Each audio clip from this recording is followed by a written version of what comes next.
This is the story of a man who did not respect the drive. Hey guys, welcome back. I'm Tedward, and a big thank you to my Patreon supporters. Ooh, that's cold M3. I almost never talk about other influencers on my channel because frankly, I don't care. And if I do care, it's not my place to be the guy who's trying to get views off of their idiocy, misfortune, or whatever they're doing. I mean, it's pretty obvious in today's climate who is the Joe Exotic, the Jeff Lowe, and let's be honest, the Carol Baskin of the automotive community. God, Joe hates that, Carol Baskin. But today we're talking about an Instagrammer. That's Ben Chen at BC on Instagram, who I'm sure is now very private on that platform. But what he did on Tuesday morning is absolutely outrageous and completely unacceptable to the car community. And he gives us all a bad name. So let me just step back and explain the timeline, because the timeline is everything. It's kind of a back and forth on who done it. But early Tuesday morning, a Gemballa Mirage GT slammed into a Toyota minivan. The first reports show this crashed Gemballa and state that it was probably stolen. Now at this point, there were really no videos being shown. No one had seen anything. And at this point is when my friend group, everyone's kind of speculating upon what might have happened. Now, most folks are saying, yeah, it's likely it was stolen. I'm thinking, who steals a car at 7 in the morning? Especially that car. That's not discreet. And in Manhattan, you've got to be absolutely out of your mind to think that you're going to get away with stealing that car in Manhattan, especially during the pandemic. Sure, there's not that many people on the road, but they've basically got National Guard everywhere. Pretty easy to spot, and I'm sure they've got the methods to stop him. About now is when the videos start coming out of the car actually driving away from the scene of the accident.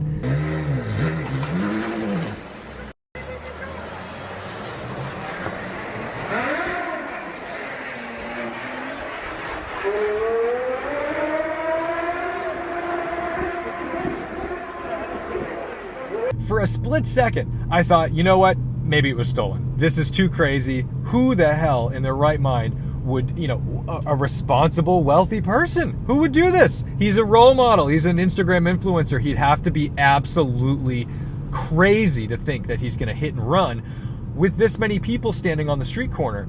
And he doesn't get out to check if anyone's hurt. He doesn't roll down a window to see that maybe there was a baby or a dog in that van. He just backs the car up and with one functional wheel, which is honestly a testament to Porsche, manages to drive away. This is absolutely unbelievable. I guess it's impressive that it was going to overheat. He's dumped all his fluids all over because the front of the car is all radiators and hoses. But holy shit, he gets away. And then better judgment sets in. I'm thinking to myself, a thief, a car thief, does not care about the thing he stole. He just wants to go. So any car thief is just gonna get out and run on foot. But obviously that's speculation. I mean, I can't prove that. So then I'm thinking, the guy driving this car seems to have a pretty good handle on it. I mean, he just got in a really horrific accident, and he's still in a Carrera GT manages get into first gear and finagle it out of this situation, which is like unbelievable. I mean, a lot of people, when you see them drive a Carrera GT for the first time, have a lot of trouble. It's a very small Kevlar clutch, and some folks will say that's totally overblown. And the trick to driving them is just to release the clutch without any throttle.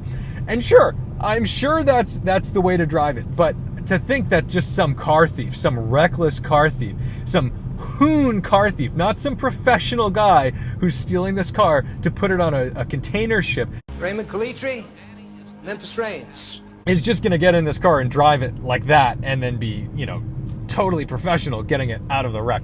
So that was another thing. Oh, that's pretty beautiful. Nice house. So that tipped me off. I'm thinking this doesn't add up. I don't feel like this is a thief. And then we see him drive 5 blocks through Manhattan, down past the Javits Center, where he hits another 3 or 4 cars. And the thing that really pisses me off is that this is all happening in front of the Javits Center, which is a COVID-19 clinic at this moment. All right, fast forward a little more. We see the video. It's Ben Chen. Where you go? He's gonna run away. It's the owner of the car. It's the Instagram influencer. It's that guy that all these young kids look up to because he's rich and has fast cars and he must be awesome. Hey, I met him one time. He made eye contact with me. I shook his hand. He must be a good guy. So humble. Oh, he was so humble. I mean, that's the kind of bullshit you hear when you talk to kids who are obsessed with social media influencers. They will believe anything because they want to believe it. And no one wanted to believe that this guy actually went out and did this. So fast forward, he's arrested. He's under the influence, clearly. And you can see him speaking with the police, and he's pointing, as if to say, I did drugs over there, I did drugs over there, I didn't give a f*** about anybody's safety over there, and I totaled my car over there. And then I ran from the accident. So this is why I'm mad. I wouldn't expect to see most social media influencers run away from their problems like this guy did. He acts like a child. He's in his 30s. This guy is my age. And he leaves the scene of an accident. Now, I'm also being told, and this isn't proven yet, and maybe it's true, that his mother and brother have just passed away from COVID-19. And if that's the case, I am very sorry. But you know what? A lot of people have gone through a lot of trauma, okay? You are one of thousands of people who have experienced loss, especially in this past 30 days. And you don't see those people out going on benders and destroying cars, putting other people at risk. We're all under quarantine. I mean, look, I'm even recommending my followers, if you're going to go out and enjoy your cars, do it within reason. Because you know what? I don't want to have an emergency crew come out and deal with me. I don't want to take emergency crews away from the real job, the real crisis in the country right now. And here you've got this selfish man driving a supercar through Manhattan like a psycho. I mean, this was high speed, okay? Slams into a minivan and decides, I'm just gonna leave. I'm just gonna f*** off and leave. Doesn't care about anybody. So, I mean, honestly, these are the people you really want to social distance from. And I'm not talking about COVID-19. You really don't want to be following and supporting these types of people. And another thing, I'm not condemning this man for having, or little boy, he's not a man, this is a little boy. Little boys run away with their broken toys when they don't want to get in trouble. I don't want to condemn this little boy for any of his drug addiction, because drug addiction is very real, and it's something that's impacted all of us, whether directly or indirectly. We all have a drug addict in our family, in our friend group, and we know how hard that can be. But we don't just justify their behavior because of their problems. And this is really crazy, because this is somebody who, a lot of drug addicts commit crimes because of their addiction, because they're on their last legs, because they're stealing money or they're robbing people to get money to fuel their addiction. This is somebody who has basically endless funds.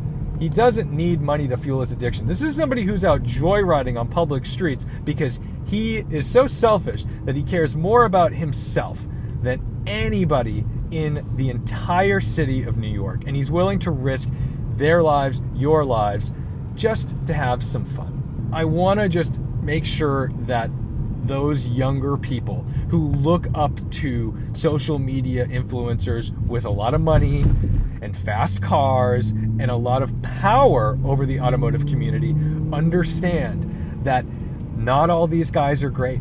Some of these people are really scummy, and they've only gotten away with their scumminess because they've been able to get away with their scumminess. In fact, he's already out of jail. He's not going to really see repercussions from this, and I hope that he gets help for his drug problems.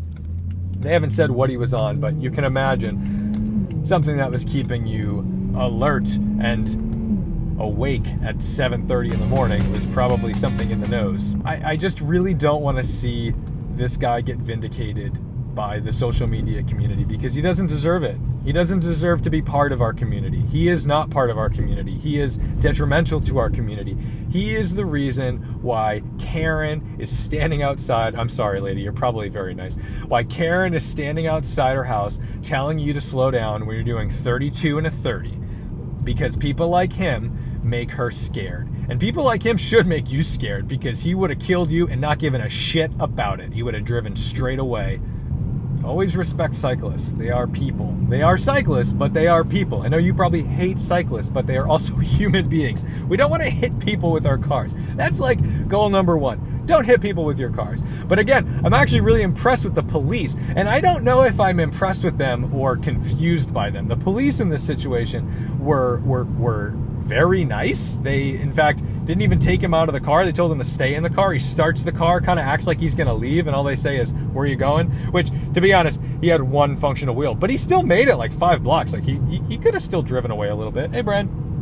But I think if that was anybody else in a normal car, not a supercar, they probably would have just dragged him out and shot him. I mean, it's a little nuts to think that you can slam into like 5 cars and run away from the scene of an accident and then just kind of be asked like, "Hey, what's all this? What's going on there, bud?" So anyway, thank you so much for listening to my rant. I hope that you guys make wise choices in who you support and who you follow on social media, because not all that glitters is gold. Frankly, that's why you're not hearing me say he's this spoiled rich little brat. I don't care that he's got money. Not all rich people are bad. That's too low-hanging fruit to go with, that he's just some rich little brat. And he might be. I don't really care, though. What I care is that his actions showed me who he was. So thank you so much for watching, liking, commenting, and subscribing. Don't forget to respect the drive. And I'll see you in the next one.